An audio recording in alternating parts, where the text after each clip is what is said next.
Hi friends! Welcome back to my channel. In today's video, I'm going to show you how to enable 5G network on Samsung Galaxy Z Flip 4. If you're new here, don't forget to subscribe and give this video a thumbs up. Now let's dive in.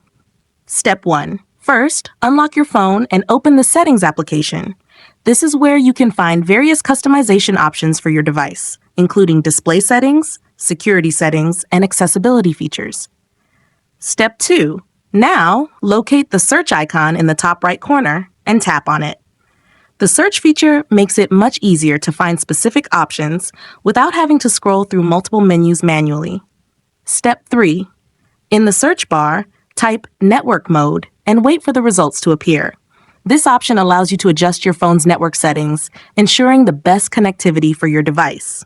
Step 4. After performing the search, find Network Mode in the results and tap on it. Then, tap again. This will take you to the Network Settings menu, where you can choose the preferred network type for your phone. Step 5. For the last and most important step, you'll see the available network mode options. To enable 5G, select the option that includes 5G mode. Once you select this, your phone will instantly switch to the 5G network when available. If you found this tutorial helpful, don't forget to give it a thumbs up and subscribe to my channel for more great tips.